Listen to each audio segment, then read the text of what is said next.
gördünüz sualı, bəzən sual olduğu kimi verilməyə bilər. Necə?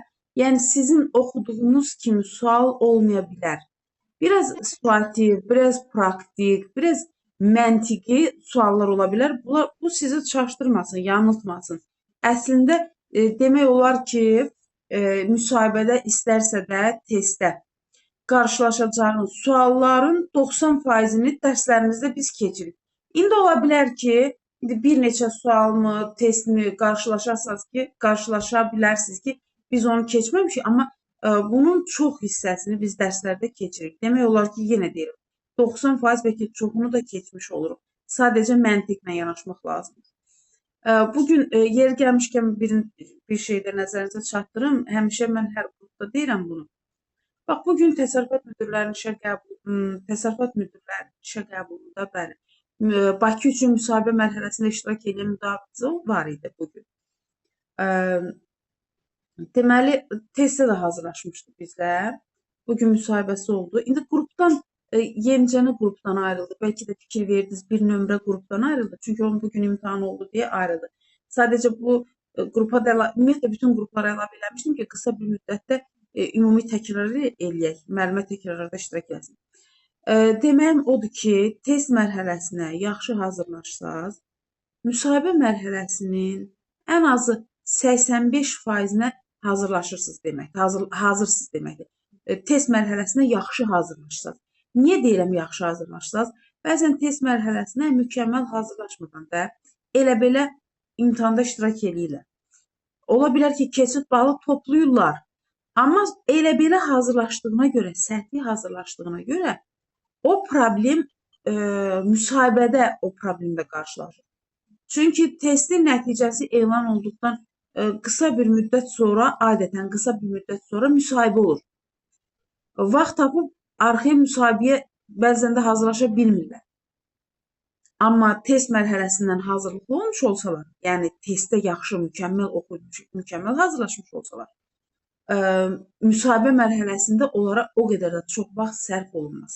Yəni ki, oxumaqları, nələrsə də öyrənməkləri üçün. Ona görə hər şeyə diqqətlə yanaşaq. Deməli, Lalə xanım, sualım belə oldu. 18 yaşına kimi olan şəxslərin hüquqları hansı qanunla müdafiə olunur? Çox doğru cavab verdiniz ki, uşaq hüquqları haqqında qanunla. Çox doğru. Yaxşı, uşaq hüquqları haqqında qanun neçənci ildə kim tərəfindən təsdiq olunmuş? 1998-ci il. Aha, buyurun. 1998-ci il 19 may tarixində Prezident Heydər Əliyev tərəfindən təsdiq olunmuşdur. Çox doğru deyirsiniz. İllər çox vaxtı düşmür, amma yenə də bilməliyik. Oxuduğumuz qanunların ilini bilməliyik. Çox az hallarda illərlə, yəni ki, hansı ki, illəri də bilməyinizə ehtiyac yaranır testdə. Amma yenə də deyək də, yaxşı, doğru deyirsiniz. Bəs, bax, uşaq hüquqları haqqında qanunu dediniz. Bir də uşaq hüquqları haqqında qanun sırf bizim dövlətə aid olan bir qanundur. Bəs uşaq konvensiyası nədir? Bu neçənci ildə təsdiq olunub? Bu nə üçündür? Kimlər üçündür? Müəllim, bu 1989-cu ildə qəbul olunub. Düz dedim. Hə, deməli 20 noyabrda. Doğrudur. 20 noyabrda BMT baş neydi? Assambleyası. Bəli, o tərəf. Doğrudur. Deməli 20 noyabr 1989-cu ildə isə Uşaq Hüquqları Konvensiyası yaranmışdır. Konvensiya harda qəbul edilib? BMT-də. Birləşmiş Millətlər. Bəli, BMT-də. Deməli, bu bir neçə... 54 maddə. Əhatə elədi. Hə, buyurun. Neçə maddədən? 54 maddədən 4 kateqoriyadan ibarət idi. Çox doğru deyirsiniz. 54 maddədən 4 kateqoriyadan. Tamam. Konvensiya təsdiq olundu BMT-də. Uşaq hüquqları haqqında qanun təsdiq olundu Azərbaycan Respublikasında. Deməli, uşaq hüquqları haqqında qanun sırf bizim özümüzün, ölkəmizin, dövlətimizin Bəli. qanunudur. Konvensiya isə BMT-nin tərkibindədirsə, deməli bir neçə ölkəni əhatə edən bir belə deyək də sənəddir. Amma mahiyyət etibarilə hər ikisi eyni mahiyyət daşıyır. Çünki ikisi də uşaq hüquqlarını müdafiə etmək üçündür. Doğru. Bir dəfə bax, bunu mən səhv etmirəmsə keçən dərs də demişdim. 20 noyabr sizə nəyi xatırladır? Təxminən bu tipdə bir sual idi. Səhv eləmirəmsə, bir neçə il bundan qabaq test mərhələsində. 20 noyabr sizdə nəyi xatırladır? Belə bir bu tipdə sual var idi. Bir neçə bənd var idi. Bəndin birində də bax bu sənədə uyğun idi deyə müdafiəni seçmişdim. Yaxşı, uşaq hüquqlarını müdafiə edən hansı qurumları tanıyırsınız, Lalə xanım? Hansı qurumlar? Mən bu bələdiyyələr ola bilər, icra hakimiyyəti, sonra nə deyirəm? Ombudsman. Bəli, mən bunlar idi. Sonra mənim ictimai birliklər idi, həmkarlar ittifaqı idi. Aha. Prokurorluq, Sonra nə? hüquq mühafizə Prokurorluq, bəli. Məhkəmə. düzdür. Məhkəmə demişkən, bir şəxs neçə yaşdan məhkəməyə müraciət edə bilər rəsmi? 14 yaş. Doğrudur. 14 yaşdan. Yaxşı, bir şəxs neçə yaşdan əmək müqaviləsinin tərəfi ola bilər? 15 yaşında mən. Doğrudur. 15 yaşında əmək müqaviləsinin tərəfi ola bilər işçi kimi. İşə götürən kimi yox, işçi kimi ola bilər. Doğru deyirsiniz. Bəs onda nə lazım idi? Hansı? Mən valideyndən ərizə lazım idi ki, yəni valideyn razıdır. Neçə yaşına kimi birinə müqavilə bağlandıqda valideynin razılıq ərizəsi olmalıdır? 15 yaş. 15 yaşdan neçə yaşa kimi? 18. Doğru. Çox doğru. Əla. Düzdür.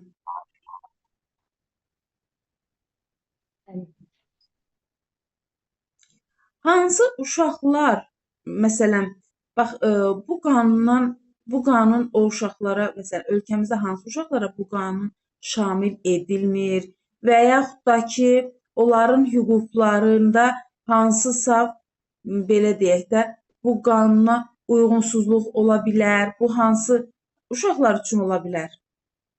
Mən elə bir şey yoxdur, çünki hər kəsə şamil olunmalıdır. Düzdür. Bütün uşaqlar bərabər hüquqa malik. Bərabər hüquqludur. Düzdür. Sosial vəziyyətindən fərq yox. Bəli. Yaxşı, valideynin deməli, hansısa siyasi partiyanın üzvü olduğuna görə valideyni, hansısa belə deyək də, təşkilatın üzvü olduğuna görə onun övladına fərqli yanaşmaq ola bilərmi? Xeyr, mən. Ola bilməz. Valideynin hansısa törətdiyi əmələ görə uşaq cavabdeh deyil. Valideynin hansı təşkilata üzv olması, siyasi partiyanın üzv olmasına görə onun uşaqlarına ayrı seçkilik etmək olmaz. Doğrudur. Lalə xanım, uşağın nümayəndəsi dedikdə kimlərdir uşağın nümayəndələri? Mən valideynlərdir, qəyyumluğa götürənlərdir, yəni övladlığa. Düz deyirsiniz. Nə deyəm? Baxın, uşaq evlərində uşaqların hüququnu və mənafeyini müdafiə edən nümayəndə kimdir? Mən uşaq evinin deməli rəhbəri idi. Düzdür. Müdiriyyət, bəli. Deməli, uşağın nümayəndələri qanunun nümayəndəsi ola bilər. Valideyn, evladlığa götürən, qəyyumlar, himayəçilər, bir də uşaq evlərinin müdiriyyəti ola bilər. Doğrudur.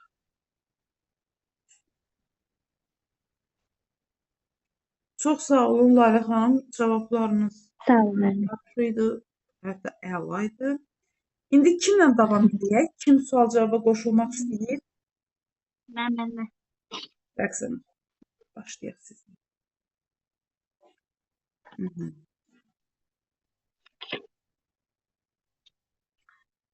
Bax, yadınızdadırsa da mən sizə bununla bağlı məlumat vermişdim, düzdür. Uşaq hüquqları haqqında qanun o rəqəmlərlə göstərilməyib. Energetik içkilərin, alkoqollu içkilərin, tütün məmulatlarının satışına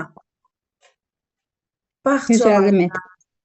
bağçalardan və yaxud da ki, məktəblərdə nə qədər kənarda icazə verilir? Südlü Güzel, içkilərin, evet.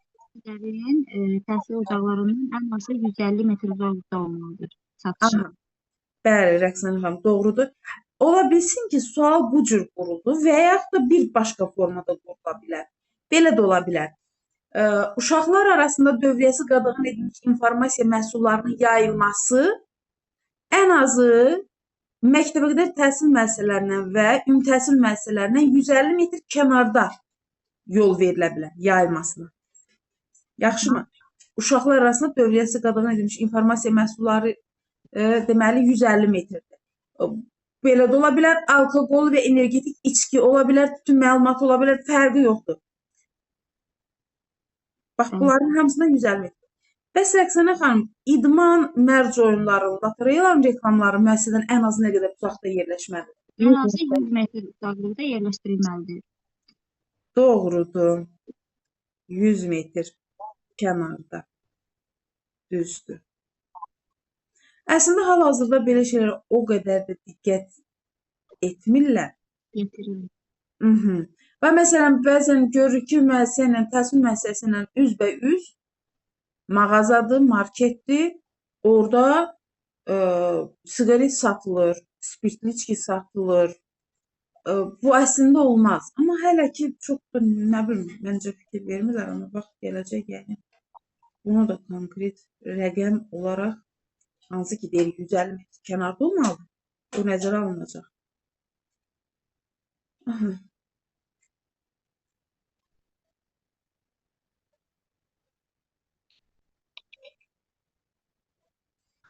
Yaxşı. Uşaqların deməli, uşaqların dərs və belə deyək də, gündəlik dərs vəsaitləri və digər uşaqların istifadə etdiyi əşyalarda reklam yerləşdirmək olarmı? Və yaxud da hansı halda olar? Xeyr, Olmaz. müəllimə, heç bir halda olmaz. Aha, doğrudur. İcazə verilir. Bəli. Uşaqların albomlarında, kitablarında, dəftərlərində belə bir reklamlar yerləşdirmək olmaz. Düzdür. Sonra uşaq verilişlərində, verilişin arasında da reklam Xeyr, olmaz. olmaz. Doğru. Buna deyirik reklamda uşaqların müdaxiləsi. Uşaqlara mənəvi və fiziki baxımdan zərərli təsirin qarşısını almaq məqsədi ilə reklamlara qadağalar qoyulur. Müəllimə, olar bir sual vereyim. Buyurun. Uşaqlar reklamlarda iştirak edir, hər hansı bir reklamlarda. Məsələn, geyimdən tutmuş digər o qədər varı görürük. Bəs bunlara necə yol verilir?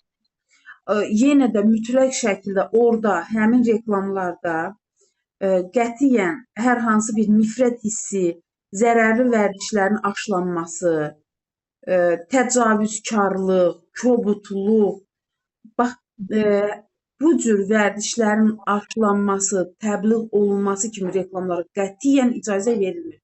O ola bilər, geyimlər ola bilər. Amma dediyim kimi.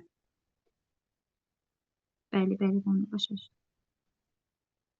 Məsələn, uşaqlarda psixoloji gərginlik yarada biləcək hansısa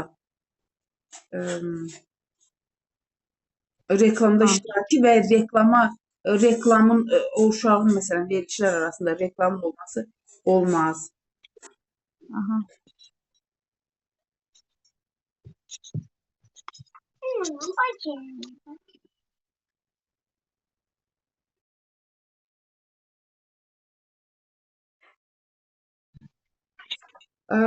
Uşağın vurduğu ziyana görə cavabdeh kimdir? Uşağın vurduğu zilmi görə valideyndir. Cavabdehdir. Doğrudur. Valideyn. Bax, məsələn, bir misal çəkim. Tutaq ki, məktəbdən, biz indi məktəb üçün hazırlaşırıq deyə, məktəbdə vəzifələr üçün. Təsərrüfat müdürüsüz. Məsələn, uşaq ola bilər ki, dövlətin hər hansı bir əmlakına, partadımız, soldunuz, puldumu və s. Belə deyək də, zərər vermişdir.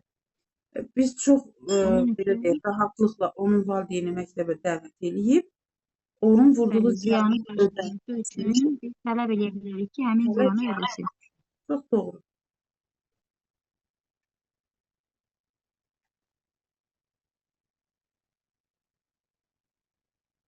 Hı -hı. Rəqsanə xanım, uşağın hüquqlarından danışırıq. Uşaq hüquqları haqqında qanunda, burada uşaq hüquqları haqqında qanun olmana baxmayaraq, uşaqların vəzifələri də göstərilir. Uşağın əsas vəzifələri hansılar? Uşağın vəzifələri cəmiyyətdə uşağın vəzifəsi Cəmiyyətdə doğru deyil. Davranış qaydalarına əməl etmək, bəli, davranış qaydalarına əməl etmək, biliklərə yiyələnmək, düzdür. müəllimin, valideynin ona göstərdiyi yolda düzgün, Aha, yaxşı mənada düzgün addımlamaq, düzdür. böyüklərə, kiçiklərə qarşı hörmətli olmaq, öz rəmzlərini tanımaq. Düzdür. Bəli. Düzdür. Təbiətə qarşı məsuliyyətli yanaşmaq. Doğru. Valideynlərinə, digər vətəndaşların hüquq mənafelərinə, öz xalqının və başqa xalqların ənənələrinə, mədəni sərvətlərinə hörmətlə yanaşmaq. Bəli. Tarixi və mədəniyyət abidələrini, ətraf mühiti qorumaq, onlara hörmətlə yanaşmaq.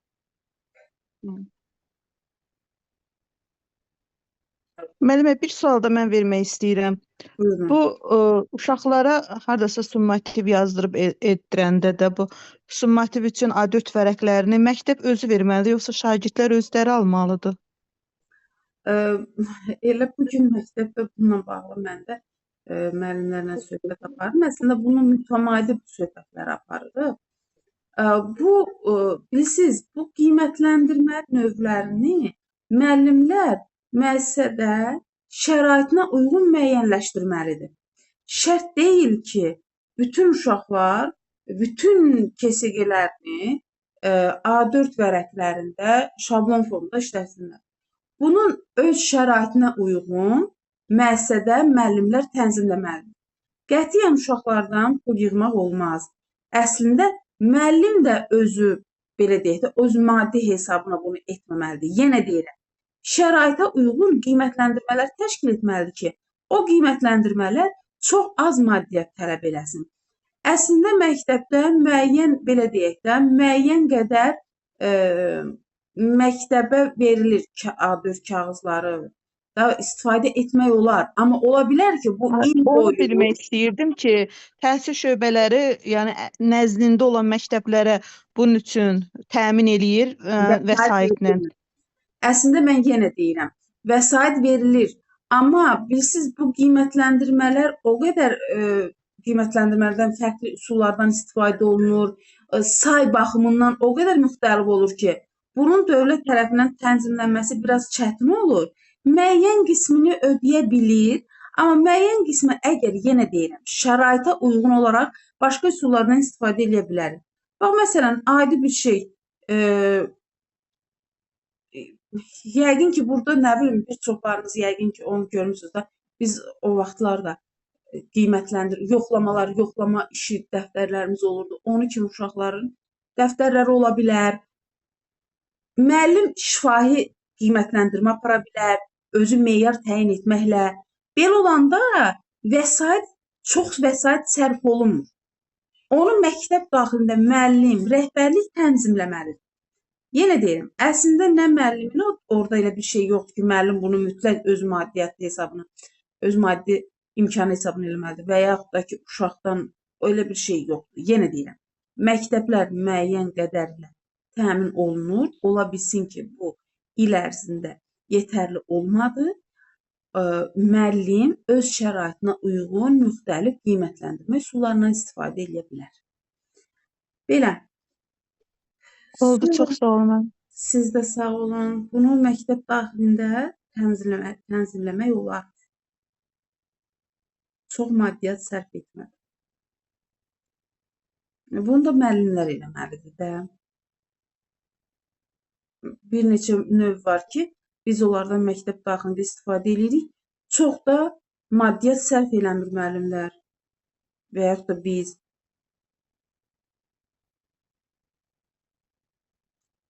Sonra uşaqların vəzifələrini dedik. Bir də valideynlərin hüquqları var və vəzifələri var.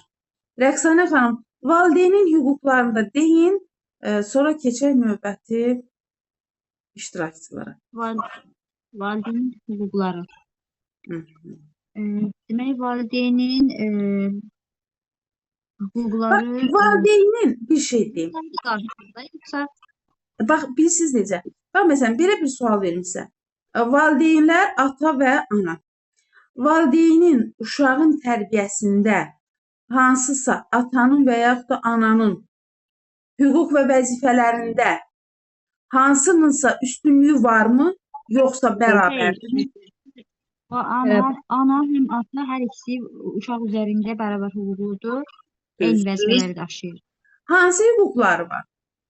Yaxşı, vəzifə. Əvvəlcə vəzifəni deyək.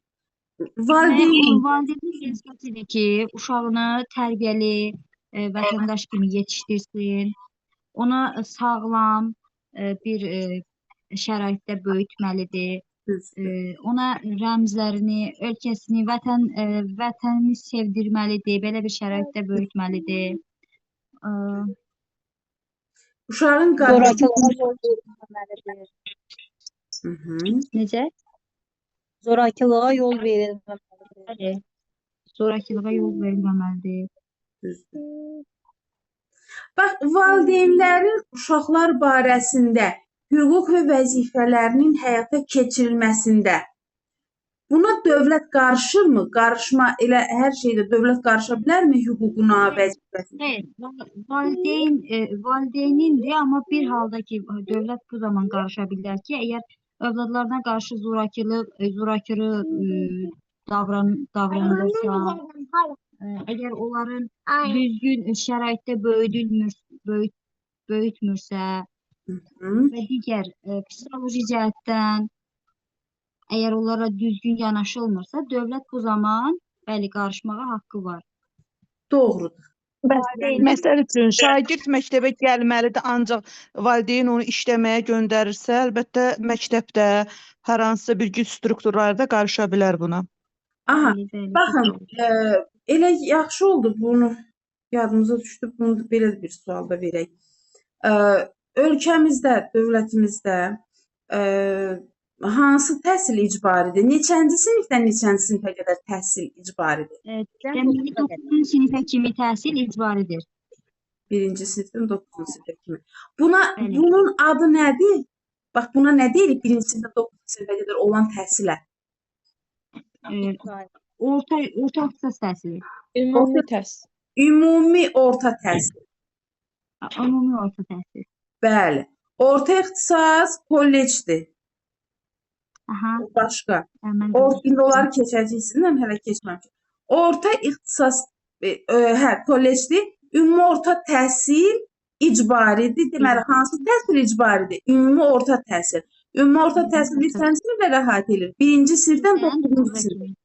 Bəli, 9-a daxil olmaqla. Bəli. Bax indi bayaq xanım dedi ki, hətta məktəbə göndərmirsə də, bəli, məktəbə göndərmirsə, həmin o icbari təhsildən yayındırırsa valideyn uşağını. Belə olan halda bu bir misal idi. Belə olan halda dövlət buna qarışa bilər. Bəli, çünki valideynin haqqı yoxdur ki, övladını təhsildən etsin. Yayındırsın. Aha. Bəli. 1-ci sinifdən 9-cu sinifə daxil olmaqla təhsil icbaridir. Doğru. Çox sağ olun Rəqsanə xanım. Kimdən davam eləyək sual-cavaba? Mənimlə. Sizlə Sərxan müəllim. Mən sizə yanğınla bağlı sual vermək istəyirəm. Yəqin ki, hazırsınız. Daha doğrusu yanğın söndürmə balonları. Hələ ki bu, hələ yanğın haqqında qanun keçməyim ki, keçəcəm. Hələ balonlar, bu bizim ilkin tanışlığımızdır. Sərxan müəllim, neçə növ balon tərkibi tanıdıq biz sizə göndərdiyim sənəddən? 2. Hansıdır deyin görüm? Deməli, kiloqramına görə müəllimə. Yox, hələ kiloqramını demirəm. Hələ tərkibini deyirəm. Sulu, bu bir. Maye, Yox, bir dəqiqə. Quru kimyəvi tozlu, bu 2. Üçüncüsü köpüklü. Dördüncüsü karbondioksidli. Od söndürənlər. Od söndürən balonlar. Bax, balonların tərkibi bunlar oldu. Mən sizə ona görə sual cavab eləmirdim ki, siz lap yeni qoşulmusunuz dərsə, ilk dəfə qoşulursunuz. Bəli. Həmişə təzə qoşulanlara bir neçə dərs vaxt verirəm. Çox onları sual cavab eləmirəm. Adaptasiya dövrü olur sizin üçün. Deməli, balonların tərkibinə görə 4 növ oldu. Sulu, quru kimyəvi tozlu, köpüklü, karbondioksidli. Yaxşı. İndi bəs bax yaxşı, siz deyə bilərsiniz Sərxan müəllim. Bəs yanğınlar siniflərinə görə hansı sinif yanğınlar var, daha doğrusu belə deyək də? Deməli, bərk materiallar, Bərk kağız, materiallar. taxta parça. Yaxşı. Bərk materiallara A sinifi yanğınlar deyirik. Doğru dediniz. Bəli. Sonra B B sinifi sinifi yanğınları, maye maddələr, maye yanacaq, tez alışan kimyəvi məhlullar, bunlara aiddir. düzdür. C sinifi yanğınlar, qazlardır, metandır, propandır, mayələşdirilmiş neft qaz kimi yanan və partlayıcı qaz yanğınlarıdır. Düzdür. Y sinifli yanğınlar elektrik şəbəkəsində baş vermiş yanğınlardır. Doğrudur. Əla. İndi bax mən niyə birinci sizdən balonların tərkibini soruşdum.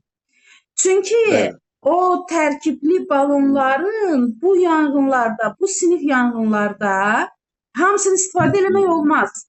Məsələn, elektrikdən yanma baş vermişsə də, elektrik naqilində alışma olub. Onu hansı tərkiblə yandırmalıyıq, söndürməyə çalışmalıyıq, bax onu bilməliyik. Məsələn, elektrik naqilində alışma, yanma baş verib. Belə olan halda hansı tərkibli balondan istifadə eləməliyik? quru, Quru kimyəvi tozlu, karbondioksid. karbondioksid. Karbondioksidi, bəli, ən əsası olmalı. Ay sağ olun. Deməli, elektrikdən yanma baş verirsə də quru kimyəvi tozlu və karbondioksidli od söndürəndən istifadə etməliyik. Məsələn, köpüklü od söndürəndən istifadə etmək olar? Xeyr. Sulu, qətiyyən. Olmaz, çox keçirə bilər. Elektrik Ay sağ olun. çox keçirə. Ümumiyyətlə, məktəblər üçün Onu deyəsiydimi? Məktəblər üçün hansı olur? ikisi. Quru kimyəvi tozlu verirlər, bir də karbondioksidli adətən. Bəlkə hansısa məktəbdə sulu tərkibli də var, köpüklü tərkibli də var. Bilirsiniz, quru kimyəvi tozlu varsa da bunu hər şey istifadə edə bilərsiniz. Yəni, bəlkə Yəni, materialda bütün siniflərdə istifadə oluna bilir də. ay sağ Sinif ol. yanğınlarından istifadə olunur. Bütün yanğınlarda istifadə etmək olur. Quru kimyəvi tozlu. Ona görə ən çox qarşılaşırıq müəssisələrdə bax bu balonla, bu tərkibli balonla. Bəli. Kağız, taxta, parça kimi qatı maddələrin yanmasında da istifadə oluna bilər. Quru kimyəvi tozlu. Maye alışması, məsələn, neft alışması. Tutaq ki, müəssisədə bir maye alışması baş verib, onda da qaz alışmasında da, elektrik alışmasında da yanmasında. Və bu tərkibləri yaxşı-yaxşı yadda saxlayın. Bu il Qazax Toz Regional Təhsil İdarəsi üzrə təsərrüfat müdirlərinin işə qəbulunda testə düşmüşdü. Bu indi növbəti regionda başqa imtahanlarda da düşə bilər. Düz. Bax, sonra uşaq birliklərinin işə qəbulunda səhv eləmirəmsə, yoxsa laborantlardaydı. Laborantlardaydı səhv eləmirəmsə, belə bir sual var idi. Hansı regionda olduğu yadımdan çıxıb, amma dəqiq yadımda ki, belə bir sual var idi. Deyir ki, yanğın baş verəndə ilk hansı addım atarsan? İlk xəbər verərsiniz. İlk xəbər verərik. Əgər siqnalizasiya varsa siqnalizasiya ilə, yoxdursa səsli xəbər verilməlidir. Əla. Təxliyə üçün təxliyə çıxışlarını açıq saxlamaq lazımdır. Cərgə ilə heyətin çıxmasına şərait yaratmaq lazımdır. Bunların hamısı etmək lazımdır. Düzdür. Bax, deməli, belə bir bəndlər var idi. Xəbər vermək, təxliyə etmək, odu söndürmək. Deməli, birinci addım xəbər veririk, xəbəri verən kimi təxliyə edirik. Təxliyədən sonra da odu söndürməyə çalışırıq da. İndi müəyyən imkanlarımızla. İlk növbədə müəllimə, ilk növbədə təşvişə düşməmək. Ən əsası odur ki, təşvişə düşməyəsən. Düzdür. Deməli, onda gəlin belə deyək. Bir dənə bu fikrimizi ümumiləşdirək, keçək növbəti suala. Demək, sualım belə olur. Yanğın baş verəndə ilk addım nə? İlk addımımız hansı olmalıdır, nə olmalıdır? İlk hansı işi görməliyik? Xəbər verməliyik. Məlumat, xəbər vermək. Təxliyə etmək. Təxliyə etmək, bəli. Üçüncüsü, söndürməyə kömək etmək. Bəli, şərait yaratmaq və kömək etmək. Bəli. Ümumiyyətlə, kim olur olsun, bağçaya işə qəbulda, məktəbə işə qəbulda və yaxud da ki, hər hansı bir müəssisəyə işə qəbulda heç bir fərqi yoxdur. İşə qəbul olduqda həmin o yeni işçi təhlükəsizlik qaydaları ilə məlumatlandırılmalıdır. Yanğın təhlükəsizliyi qaydaları ilə məlumatlandırılmalıdır. Yəni, texniki təhlükəsizlik və yaxud da yanğına qarşı təhlükəsizlik, yanğınla bağlı təhlükəsizlik, ümumilikdə təhlükəsizlik qaydaları ilə həmin yeni işçi tanış edilməlidir, ona başa salınmalıdır, izah edilməlidir. Hər il müəssisənin rəhbəri, bax bu, mülki müdafiə qərargahının yaranması ilə bağlı əmr verməlidir. Mülki müdafiə qərargahının yaranması. Burada da nələr qeyd olunur? Yəni, məsələn, Allah eləməsin, hadisə baş verəndə kimin vəzifəsi, kimin işi nədir və necə davranmalıdır? Təxliyəni necə etməlidir? Nələrə fikir verməlidir? Bax, bunlar üzərindən müəssisə rəhbəri tərəfindən təlim keçirilməlidir. Təlimlər təşkil edilməlidir. 1 mart mülki müdafiə günüdür. Mülki müdafiə günü 1 martdır və adətən bu ümumiyyətlə başqa vaxtlarda da təşkil olunur. Adətən deməli məsələn müəssisə özü öz müəssisəsində bir gün bax bu mülki müdafiə ilə bağlı bir gün təşkil etməlidir. Məşq etməlidir. Həmin günü məşq təşkil olunmalıdır. Ki, zəlzələ baş verərsə və yaxud da yanğın baş verərsə, görək işçilər necə davranır. Hərə öz vəzifəsini bilirmi? Və hər bir işçi, yenə deyirəm, hər bir işçi yeni işə qəbul olanda o işçi məlumatlandırmalıdır. İstər katibə olsun, İstər laborant olsun, istər də müəllim olsun. Heç bir fərqi yox. Yaxşı, bəs müəllim deyə bilərsinizmi? Deməli, dəqiqə.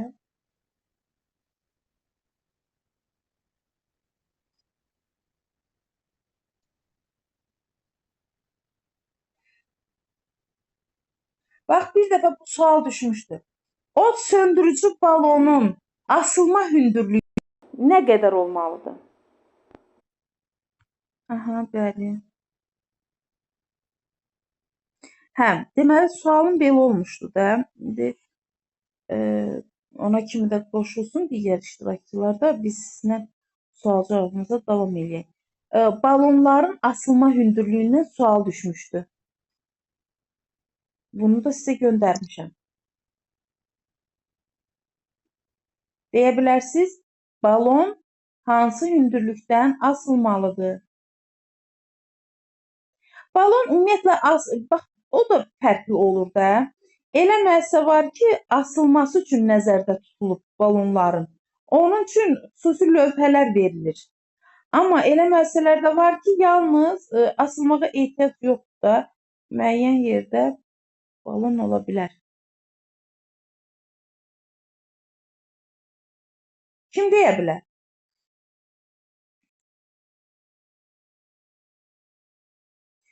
Od söndürücü balonların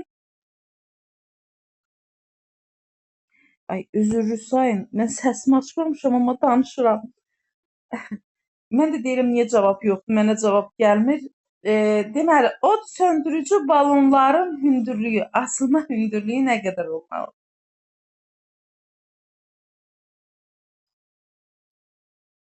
Deyə bilərsiniz? Deyəsən Mən mən 4 deyə bilərəm. kiloqramdan yuxarı idisə, Deyim mi? Aha. Deyək müəllim. 150 santimetr. Mənim 4 kiloqram 4 və ondan kiloqram və ya azdırsa, azdırsa, onda 5 hə, metr hündürlükdə, amma 4 kiloqramdan çoxdursa, üst hissəsi 1 metr, yəni 100 santimetr hündürlükdə. Doğru, düzdür. İmtahanda düşmüş sualdır. Testə düşmüşdü. Od söndürücü balonların asılma hündürlüyündən sual olmuşdu. Balonun tutumu 4 kiloqram və ya daha azdırsa, üst hissəsi yer səviyyəsindən maksimum 1,5 metr hündürlükdə olmalıdır. Balonun tutumu 4 kiloqramdan çoxdursa, üst hissəsi yer səviyyəsindən maksimum 1 metr hündürlükdə olmalıdır. Başqa hansı tələblər var? Əlavə hansı tələblər var? Göndərmişəm hamısını. Mən deyim müəllim. Balon müəllim. əsan görünən və əlçatan yerdə olmalıdır əsas əlavələrdə. Doğrudur. Ətrafında maneələr olmamalıdır. Yəni mebel, qapı falan olmamalıdır. Düzdür. Adətən üzərində göstərici nişan olmalıdır. İstifadəli istiqaydası olmalıdır. Rütubətli yerdə və isti yerlərdən uzaq saxlanılmalıdır. Düzdür. Bununla bağlı başqa kiminsə əlavəsi varmı?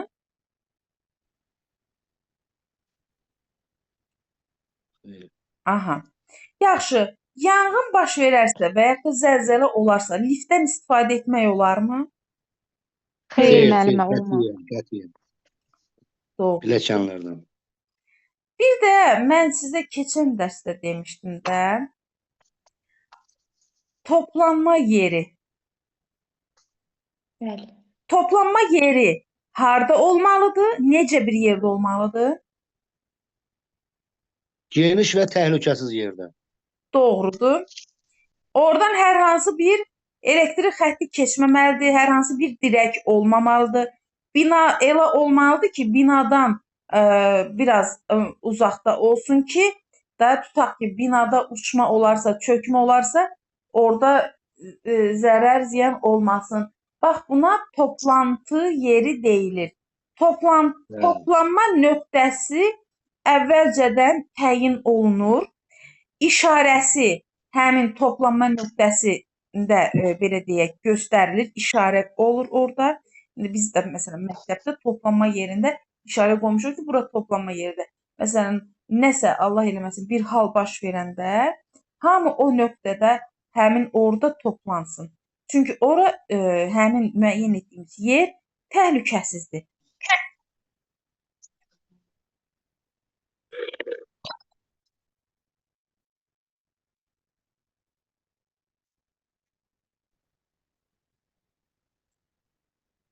Belə.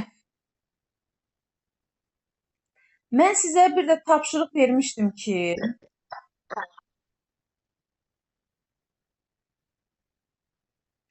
ə, hə, mən sizə tapşırıq vermişdim ki, araşdırarsınız. İstədim ki, özünüz araşdırın. Təxliyə planı nədir? Təxliyə planı nə üçündür? Mən deyə bilərəm. Deyin Aynur xanım. Təxliyə planı hər hansı bir fövqəladə hallar zamanı, yəni zəlzələ, qaz sızması, partlayış və yaxud da digər fövqəladə hallar zamanı insanların sürətli şəkildə binanı tərk etməsi deməkdir. Yəni bunun əsas məqsədi panikaya düşmədən insanları təhlükəsiz zonaya gətirməkdir. Doğrudur. Yəni panika yaratmadan, insan həyatını qoruyaraq, çıxış yollarını aydın göstərərək hər kəsin haraya və necə çıxmalı olduğunu bildirməkdir. Yəni xilas etmə işlərini asanlaşdırmaqdır. Qeyd təxliyə etmə planı adətən sinifdə, dəhlizdə, giriş-çıxış yerlərinə yaxın yerlərdə divarda asılı şəkildə olur. Düzdür. Təxliyə planı da deyim mənə. Deyin.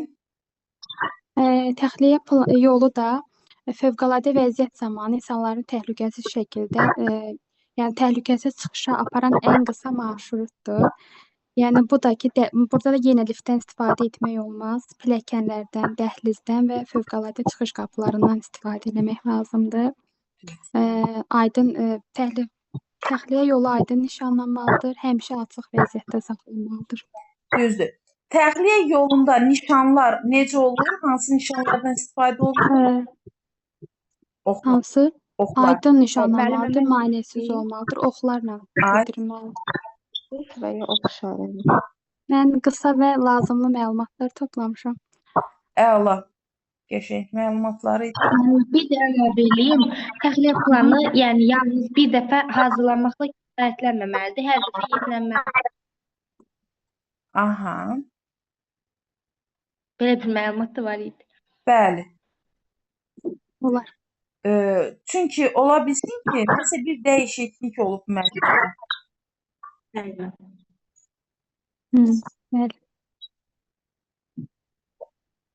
Belə.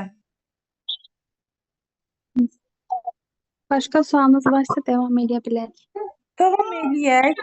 Sizlə elə sualım var. Bəli. Bir dənə səsi hamı bağlasın. Kiminsə səsinə görə echo verir burada. Səsi hamı bağlasın. Başlayaq xanım sizdən. Amma siz öz adınızla qoşulmamısınız deyə mən sizi bilmədim hansı xanımsınız. İndi sual cavab elədiyim danışan kim idi? Müəllimə mən idim, səs məndən gəlir. Aynur Kamilzadə, hə siz idiniz, amma bir dənə Bəli. müəllimə də əlavələr eləyirdi. Baxıram ki, o belə fərqli hərflər yazıb ad yerinə. J, onu. Hə, jıx. Onu öz adınızı yazın. Hə. Belə, səslərinizi bəzən bir-birinizə çox oxşadıram. Seçə bilmirəm. Belə, Aynur xanım. Aynur xanım, sizlə davam eləyək. Müəllimə kimləsə davam edeyim. Məndə səs var. Yaxşı, yaxşı. Təkrar qoşular. Tamam, tamam Aynur. Kimdən davam edeyim? Kimə verim sualımı?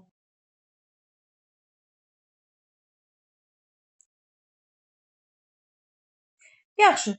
Bir dənə ümumi belə qrupa verim sualı. Kim istəsə bir nəfər cavab versin.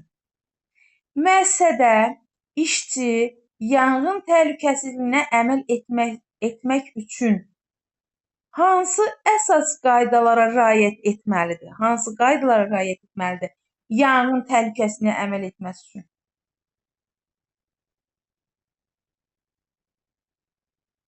Müəllimə, mən deyim.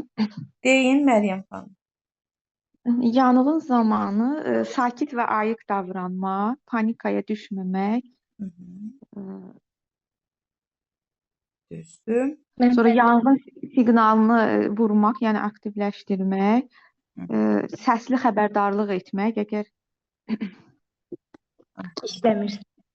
işləmirsə, bəli, səsli xəbərdarlıq etmək, sonra isə təxliyə çıxışlarını göstərmək, yəni bunları da bir nətər deyim, bir müddət ərzində, yəni tez və cəld, Elə. sonra əgər kömək lazım olan şəxslərə kömək eləmək, Aha, yəni uşaqlar, fiziki qüsuru olanlar, qocalar varsa, onların çıxışına kömək etmək, yəni onlara diqqət etmək lazımdır. İndi siz Və nəyin cavabını verdiniz? Sizin cavabınız bəli, müəssisədə yanğın baş verəndə necə davranmalısınız? Bax, o sualın cavabıdır. Solda Müəllim, onları mən deyim. Burada müəssisədə işçinin cavabından gedir söhbət. İşçi. Siz işçi, verdiyiniz işçidir. işçi təhlükəsizliyə Bəli. əməl etmək üçün nələrə riayət etməlidir? Məsələn, yanğın təhlükəsizliyi qaydalarını öyrənməlidir, onlara əməl etməlidir. İşə başlamazdan əvvəl müəssisənin yanğın təhlükəsizliyi təlimatı ilə tanış olmalıdır. Düzdür. Ehtiyatlı davranmalıdır, ümumiyyətlə. Təhlükəli O maddələrlə ehtiyatlı davranmalıdır. siqaret üçün ayrılan yerlərdən düzgün istifadə etməlidir. Bəli. Yanğın çıxışlarını bağlamamalıdır. Təxliyə yolları qapalı, daim açıq saxlanmalıdır, qapalı yox. Və bunlar da onun qaydaları. Elektrik cihazlarından düzgün istifadə etməlidir. Düzdür. Şübhəli vəziyyət varsa da dərhal məlumat Bəli. verməlidir. İndi siqaretlə bağlı mən bir şey qeyd eləmək istəyirəm. Bax, burada da yazmışıq ki, siqaret çəkmə qadağasına əməl etməlidir. Ümumiyyətlə, bax, elə müəssisələr var ki, siqaret çəkmək üçün yer ayrılır, orada çəkilməlidir. Amma elə müəssisələr də var ki, siqaret çəkmək ümumiyyətlə qadağandır. Məktəblər, bağçalar, bax, məktəblərdə, bağçalarda ümumiyyətlə siqaret çəkmək olmaz. Biz müəyyən görkən yerlərdən, dəhlizlərdən açmışıq məktəbdə ki, siqaret çəkmək qadağandır. Hansı ki, məsələn, siz necə yerdən açmışıq? Böyüklərin görə biləcəyi yerdən, uşaqların görə biləcəyi yerdə yox da, adətən böyüklərin olduğu, məsələn, otaqdan açmışıq və s. Yenə deyirəm, ümumiyyətlə siqaret çəkmək qadağandır. Deməli, mən sizə bir şey deyim. Məktəbdə, bax, bu mülki müdafiə ilə bağlı yoxlamalar olanda, bu yanğınla bağlı yoxlamalar olanda, bax, belə şeylərə fikir verirlər. Mütləq şəkildə təxliyə yolları oxlarla göstərilibmi? Buna fikir verirlər. Təxliyə planı asılıbmı? Buna fikir verilir.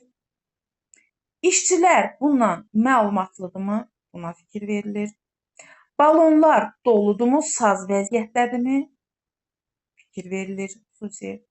Elektrik naqillərində hansısa üstü açıq, izolyasiya, belə deyək də, aşınmış elektrik naqilləri, qazanxanalarda hansısa təhlükəsizlik, sonra laboratoriyalarda, məsələn, kompüter laboratoriyasında adətən daha çox orada, məsələn, elektriklə bağlı işlərdir deyə, kompüter laboratoriyalarında elektrik naqillərinin düzgün istifadəsi, sonra fən laboratoriyalarında, yəni fizika, kimya, Kimya fizika laboratoriyalarında. aysa, orada belə deyək də, qaydalara riayət olunmasına fikir verilir.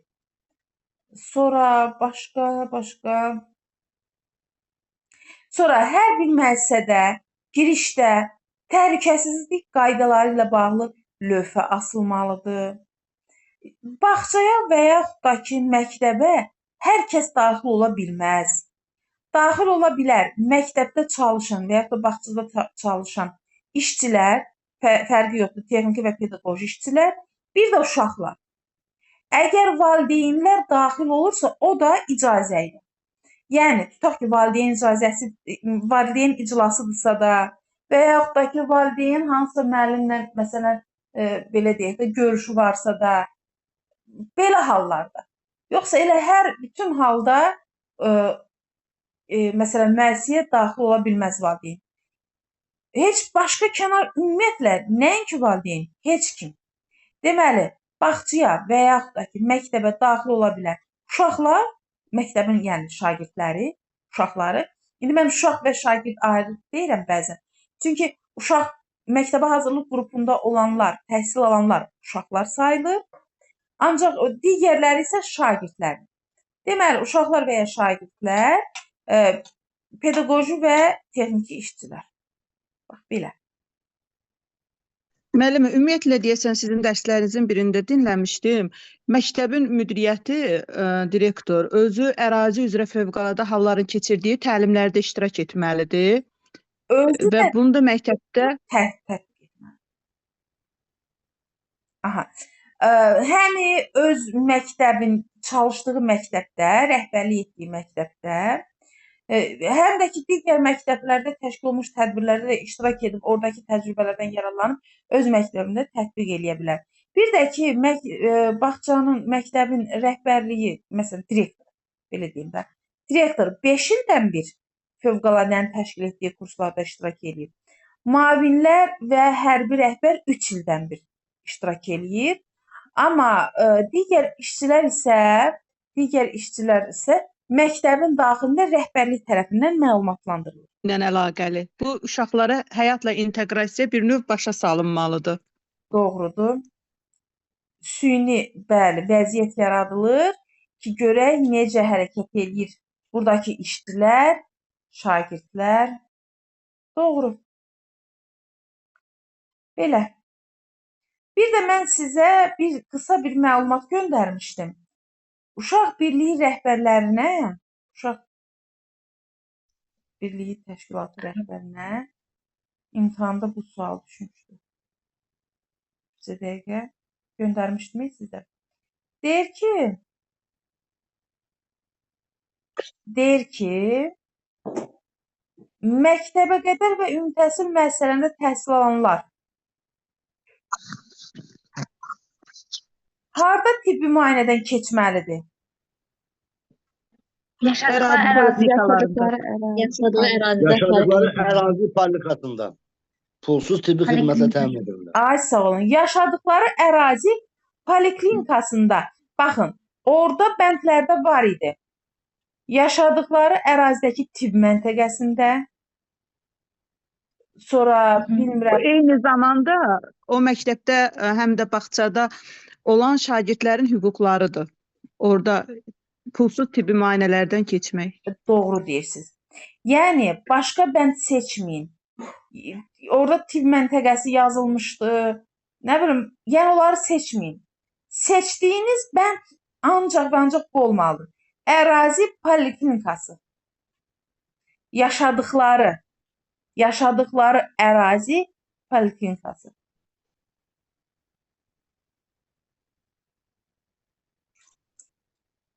Belə. Bu keçdiyimiz dərslərdən... Buyurun. Həmən uşaq birliyi demişkən, yəni soruşmaq istəyirdim ki, uşaq birliyi rəhbəri saat neçədə işə gedir və neçədən çıxır, yəni onun iş Aha, saatı. tamam. Dərs saat. Əslində mən bunu hər birinizə keçəcəm. Müəssisələrdə iş saatını keçəcəm. Kimlər Deyəsən 7 saat olur da, hə müəllimə? indi deyəcəm. Kim neçə gün məzuniyyətə çıxır, hamısını deyəcəm, öyrədəcəm. Amma ilkin olaraq sizin bu sualınıza cavab verim. Deməli, müəssisədə katib və yaxud da katibə, laborant, təsərrüfat müdürü, kitabxanaçı, uşaq birliyi, psixoloq, direktor, təşkilatçı, bunların hamısı və ya da xadimələr, texniki işçilər, bunlar hamısı 8 saatlıq, yəni həftəlik 40 saatlıq norma ilə işləyir.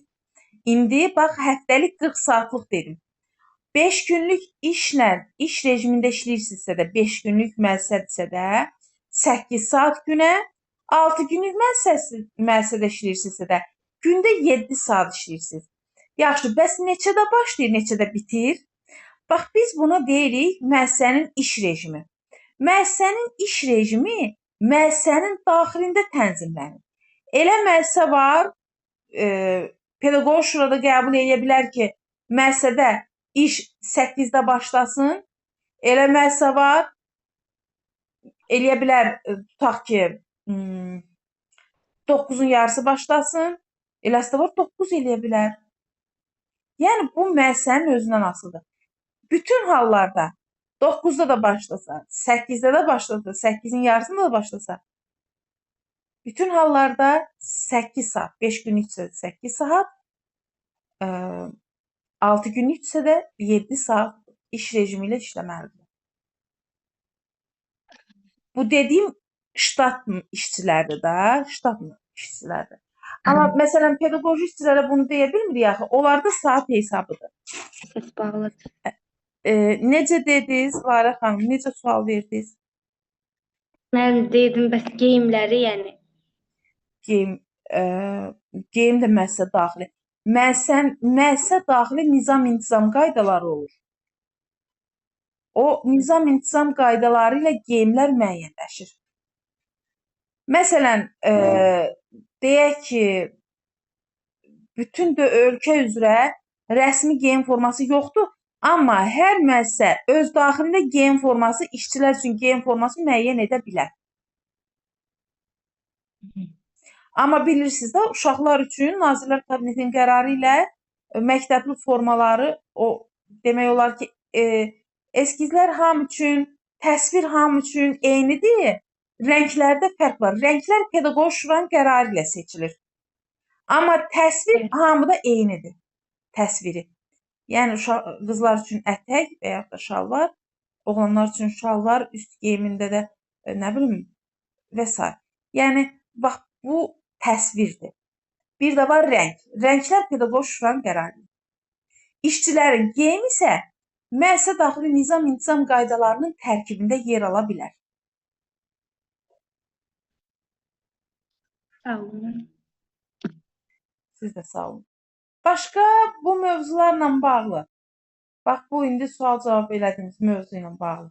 Kiminsə sualı varmı, yoxsa yekunlaşdıraq, mən yeni mövzuları göndərim, oxuyun, növbəti dərsə qədər.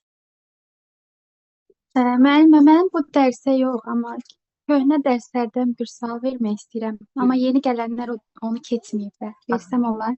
Buyurun.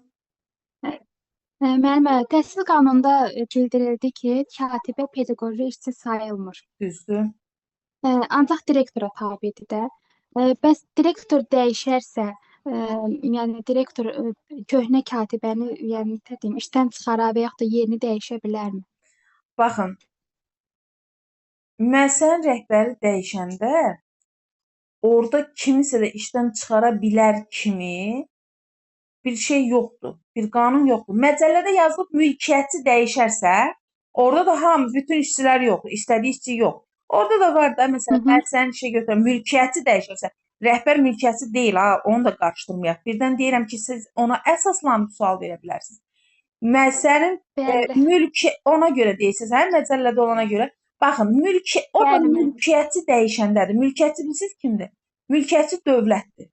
Mülkiyyətçi bələdiyyədir. Mülkiyyətçi və yaxud da hər hansı bir şəxsdir. Mülkiyyət növünə görə ölkəmizdə dövlət, dövlət müəssisələri var mülkiyyət növünə görə. Təhsil müəssisələri var.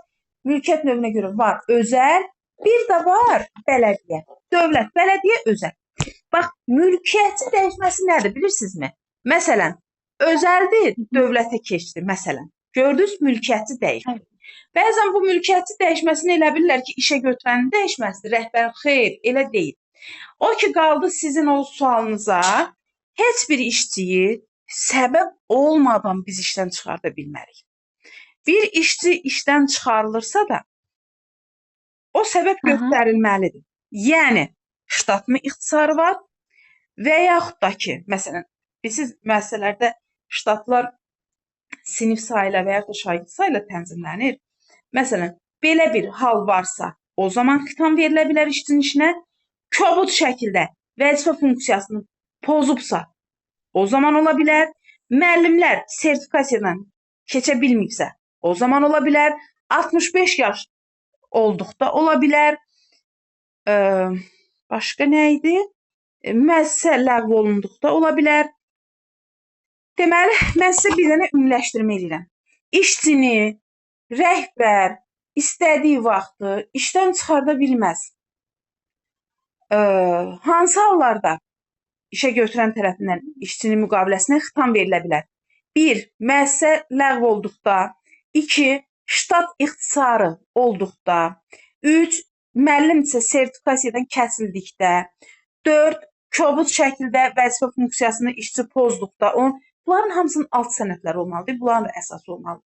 Sonra 65 yaşına çatdıqda. Bax bunlardır. İndi bax məsələn. Bəli, müəllim. Tutaq ki, işə götürən deyir ki, işçini 70-ci C bəndi ilə çıxardır da. Yəni Əmək Məcəlləsində 70-ci maddənin C bəndi ilə işə götürən işçini çıxardır. Hansı səbəbə? Bütün səbəblər göstərilməlidir, sənədləşdirilməlidir. Həqiqətən belə hal baş verir, yoxsa işə götürən qərəzli yanaşır? İkisi də ola bilər də. Ya burada işə götürən qərəzli yanaşır, ya da həqiqətən də kobud şəkildə vəzifə funksiyası pozulması var. Vəzifə funksiyasının pozulmasının deməli hamısını əsaslandırmalıdır. Aktlar, alt sənədlər olmalıdır. Bir də ki, 70-in C bəndi ilə xitam verirsə, bir də ki, 70-in B bəndi ilə xitam verirsə. 70-in B bəndində məcəllənin 70-ci maddəsinin B bəndindən gedir söhbət. Ştat ixtisarı olduqda, bir də kobud şəkildə vəzifə funksiyası pozulduqda, işə götürən müəssisənin həmkarlar təşkilatının icazəsini almalıdır.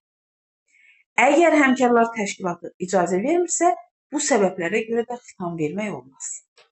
İndi bilmirəm, siz hansı halla qarşılaşıbsınız ki, bunu sual verirsiniz? Belə. Başa düşdüm müəllimə. Yəni qanunu oxuyanda, yəni öz-özümə sual yaranmışdı. Yəni heç bir yerdə bəli. Heç bir səbəb Və olmaz. bir də ki, müəllimə, sağlamlıq məhdudiyyəti olarsa, yəni işçinin özü ərizə yazaraq işdən çıxa bilər də, yəni başqa heç kəs onu çıxarda bilməz. Sağlamlıq məhdudiyyəti də belədir də.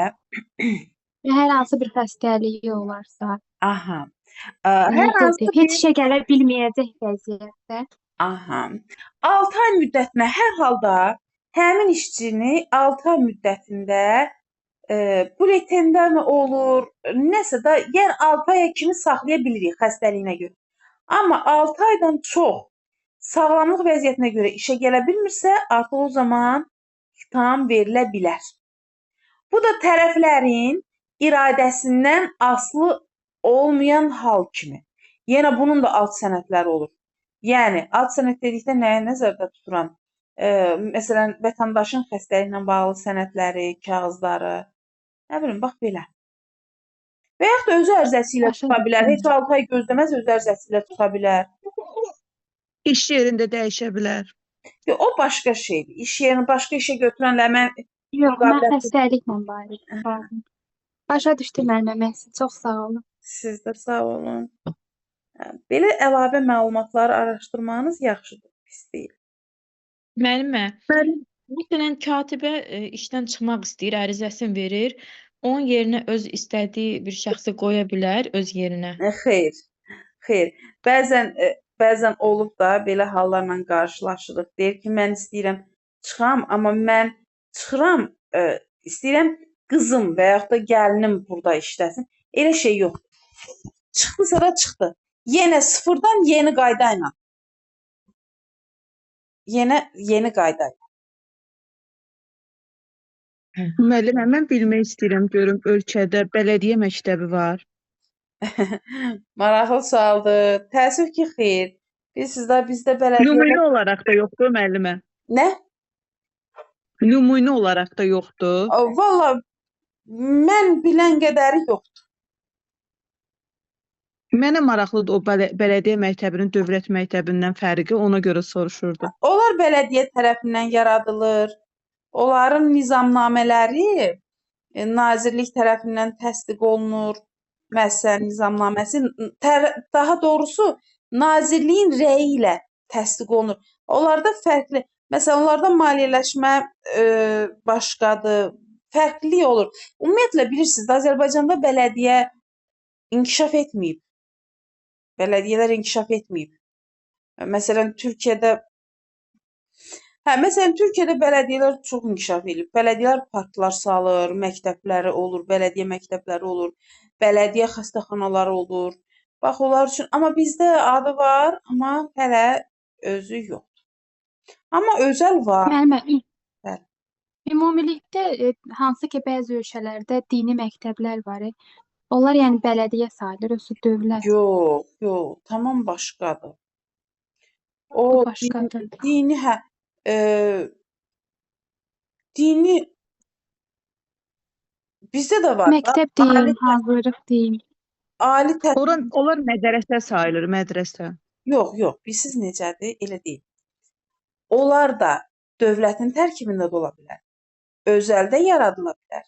Bələdiyyə tərəfindən də yaradıla bilər. İndi baxır necə də dövlət tərəfindən də. Bilirsiniz, dini ali təhsil müəssisəsi bizdə də var da. Dini ali təhsil müəssisəsi. Bizdə yəni mollalıq var, belə deyim, loru dilində. İslam Yox, şünaslıq var məncə. dini müəssisələrdə mollalıq öyrədilmir. Sadəcə olaraq İslam şünaslıq müəllimə, dini fakültədir o, İslam şünaslıq. İlahiyyat institutu var bizdə. Bilirsiniz, o biraz fərqli yanaşmalar var, amma din tamam başqa şeydir də. Bilirəm siz Müəllimə, mən elə bir ki, Türkiyədə bir neçə dəfə televizordan şahid olmuşam. Məsəl üçün, orada dediyiniz kimi dövlət okulları da, bələdiyyə okulları da var. Məsələn, onların kəndlərində, köylərində dövlət okulu ilə də bərabər Diyanət işləri deyirlər də, bizdə bu dini işlər deyirlər də. Bəli. Onların da xüsusi nəzarəti ilə mədrəsələr var. Onlarda uşaqlar həm dövlət okulunda oxuyurlar, həm istəsələr orada okula gedə bilirlər. Amma onlara da yenə dövlətin Diyanət işləri, din işləri bakanlığı nəzarət eləyir. Düz. Belə bir şeylər Mən var. də onu demək istəyirdim bayaq ki, belə bir şey var. düz. Bizim ölkədə yoxdur. Bizim ölkədə ancaq ali təhsildə var elə bir şey. Bəli. Bir də bir şey demək sizə. Siz bu dini radikalizmdir, radikal qruplardır. Bununla dini qarışdırmayaq. Biz dinə qarşı deyilik ki. Bizim dinimiz var, inanclarımız var, müqəddəs kitabımız var. Sadəcə olaraq biraz fərqli yanaşanları biz qəbul eləmək istəmirik, qəbul Bizdə eləmirik. ümumiyyətlə ölkəmizdə din təhsildən ayrıdır. Ay sağ olun. İndi biz təhsil haqqında qanun, indi bizdə burada qrupda olanlar var, onlarla keçmişik, yeni qoşulanlarla da keçəcəyik. Əvvəlki qruplarımızdan olanlar var. Bax, orada da keçirik ki, ölkəmizdə təhsil dünyəvi təhsildir. Dini təhsil deyil. Amma el ölkələr var ki, dini təhsildir. Bax, bizdə dünyəvi təhsildir. Dünyəvi təhsil nədir? Yəni, milli dəyərlərimiz qorunur. Dinimiz, tutaq ki, xalqımızın inancları bunlara toxunmadan, amma təhsilimiz dünyəvidir. Yəni, dini təhsil deyil. O demək deyil ki, biz dinimizi danırıq, inkar edirik. Xeyr, o öz yerində. Amma təhsilimiz dünyəvi təhsildir. Yəni, elmə əsaslanır. Tutaq ki, dini təhsildə, belə deyək də, təhsili dünyəvi olmayan da ölkələr deyək də, tutaq ki, dini təhsil orada tətbiq olunur. Onlarda tutaq ki, deyilir, insanlar tutaq ki, Adəm Həvvadan yaranır. Amma bizdə kitablarda insanın, yer kürəsinin yaranmasını elmə, sübutlara əsaslanaraq, belə deyək də, kitablarımızda yer alır. Bax, fərq budur.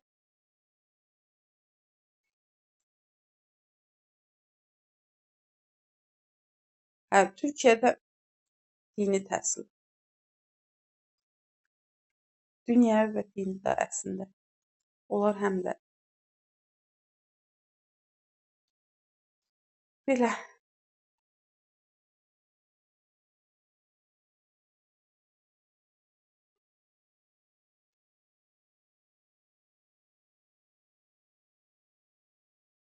Məsələn, təhsil müəssisələrində siyasi partiyaların yaradılmasına və dini qurumların yaradılmasına yol verilir.